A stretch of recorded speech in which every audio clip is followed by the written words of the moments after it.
बच्चों, कैसे आप सब? उम्मीद है स्वस्थ होंगे।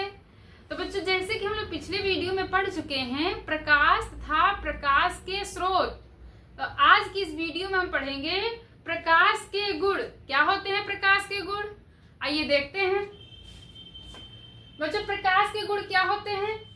प्रकाश स्वयं अदृश्य होता है, परंतु इसकी उपस्थिति में वस्तुएं दिखाई देती हैं। जो प्रकाश है वो तो नहीं दिखता है, वो तो स्वयं अदृश्य होता है, लेकिन जहां पे प्रकाश होता है उनकी उपस्थिति में, उनके रहने से हमको वस्तुएं दिखाई देती हैं। सेकेंड पॉइंट क्या कह रहा है? प्रकाश हमेशा सरल रेखा में गमन करता है। बच्चों, जो प्रकाश है वो हमेशा एक सीधी रेखा यानी सरल रेखा में गमन करता है। तीसरा पॉइंट, प्रकाश निर्वात में गमन करता है। प्रकाश जो है वो एक सीधा निर्वात में गमन करता है।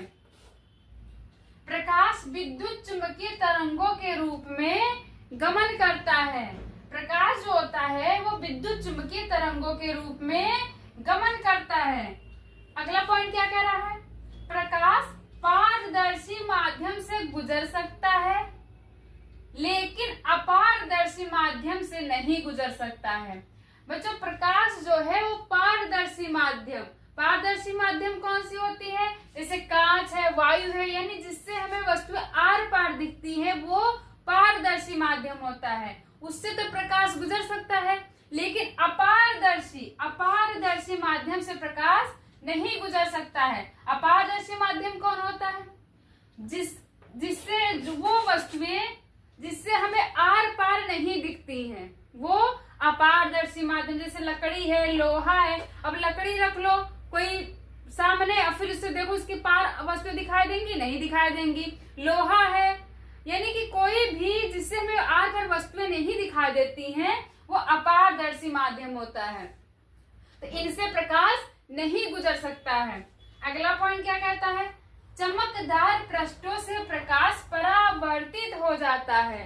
बच्चों, चमकदार पृष्ठों से यानी कि जो वस्तुएं चमकदार होती हैं, अगर उस पे प्रकाश पड़ रहा है तो क्या होगा? प्रकाश परावर्तित हो जाएगा। फिर वो जो वस्तुएं होंगी चमकदार वाली, वो तब जाके वो चमकेंगी। बंद करिए। अगला पॉइंट क्या कह रहा है? चमकदार पृष्ठों से प्रकाश परावर्तित हो जाता है, यानी कि जो वस्तुएं चमकदार होती हैं, उनके जो पृष्ठ चमकदार होते हैं, उस पर जब प्रकाश पड़ता है तो वो परावर्तित हो जाता है। अगला पॉइंट, दृश्य प्रकाश की तरंगदैर्घ्य, यानी जो दृश्य प्रकाश होते हैं उनकी तरंगदैर्घ्य जो होती है वो 4000 एंगस्ट्रॉम से 8000 एंगस्ट्रॉम तक होती है। बच्चों, 4000 एंगस्ट्रॉम से 8000 एंगस्ट्रॉम तक होती है किसकी? दृश्य प्रकाश की तरंगदैर्घ्य। अगला पॉइंट, प्रकाश का माध्यम बदलने पर पथ विचलित हो जाता है, यानी जब प्रकाश माध्यम यानी एक माध्यम से दूसरे माध्यम में जब जाता है, जब प्रकाश अपना माध्यम बदलता है तो तब उनका क्या होता है? पथ विचलित हो जाता है। जब वो एक माध्यम से दूसरे माध्यम में जाएगा तो उसका जो पथ होता है वो विचलित हो जाता है। तो बच्चों, ये था प्रकाश के गुण। अब हम देखेंगे प्रकाशिक माध्यम यानी ऑप्टिकल मीडियम। प्रकाश किन किन माध्यमों से होकर गुजरता है? तो पहले देखेंगे प्रकाशिक माध्यम कहते किसे हैं। तो प्रकाश जिन माध्यमों से होकर गुजरता है, जिन माध्यम से होकर प्रकाश गुजरता है, वो प्रकाशिक माध्यम कहलाता है। जिन माध्यमों से होकर प्रकाश गुजर रहा है, जैसे लकड़ी, लोहा, कागज, तेल, यानी जो भी माध्यम है, जिन माध्यमों से होकर गुजर रहा है प्रकाश, वह माध्यम प्रकाशिक माध्यम कहलाता है। अब ये कितने वर्गों में बांटा गया, यानी कि प्रकाशिक माध्यम किन किन माध्यमों से गुजरता है? तो प्रकाश 3 माध्यमों से होकर गुजरता है। जो प्रकाश है वो 3 माध्यमों से होकर गुजरता है। कौन कौन से? पारदर्शक माध्यम, दूसरा है पारभाषक माध्यम, तीसरा होता है अपारदर्शक माध्यम। अब बच्चों अब इन तीन माध्यमों से होकर गुजरता है, पारदर्शक, पारभाषक और अपारदर्शक। अब है पारदर्शक माध्यम। ये क्या होता है? जिन माध्यमों से प्रकाश का अधिकांश भाग गुजर जाता है, पारदर्शक माध्यम कहलाता है। यानी कोई माध्यम है, कोई वस्तु है, उससे जब प्रकाश का अधिकांश भाग, पूरा नहीं, यानी कि थोड़ा बहुत भाग गुजर रहा है, पूरी तरह से प्रकाश नहीं गुजर पा रहा है, वो कहलाता है पारदर्शक माध्यम। जैसे वायु है, कांच है, ये क्या है? इनसे प्रकाश थोड़ा बहुत गुजर पाता है, पूरा नहीं गुजरता है, तो ये पारदर्शक माध्यम कहलाते हैं। दूसरा है पारभाषक माध्यम। जिन माध्यमों से प्रकाश का केवल आंशिक भाग ही गुजर पाता है, पारभाषक माध्यम कहलाता है। यानी कि जिन माध्यमों से प्रकाश केवल आंशिक यानी बिल्कुल थोड़ा ही भाग गुजर पा रहा है, वो पारभाषक माध्यम कहलाता है। जैसे तेलीय कागज हुआ, दूषित जल हुआ।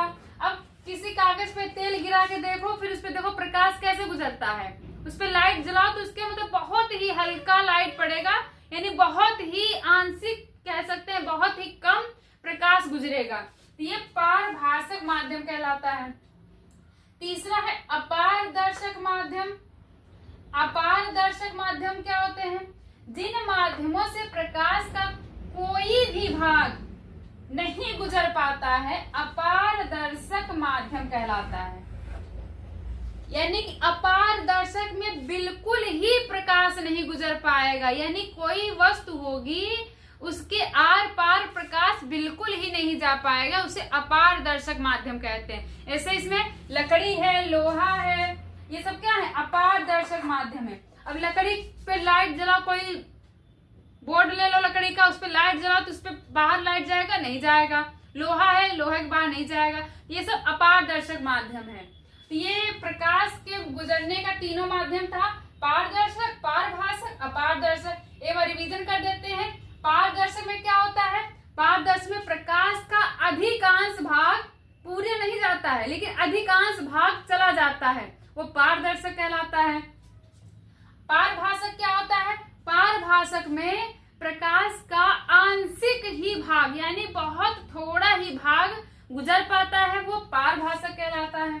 और अपारदर्शक माध्यम क्या होता है? इसमें प्रकाश बिल्कुल ही नहीं गुजर पाता है। इन माध्यम में, अपारदर्शक में प्रकाश बिल्कुल ही नहीं जा पाता है, इसे अपारदर्शक माध्यम कहते हैं। तो बच्चों ये तीनों था प्रकाशिक माध्यम। उम्मीद है कि आप समझ गए होंगे और समझ में आ गया होगा, तो वीडियो को लाइक एवं कमेंट कर दीजिए, इसमें सोचने की कौन सी बात है, और चैनल को सब्सक्राइब कर लीजिए, जिससे कि आपको सभी टॉपिक आसान तरीके से देखने को मिले। Thank you.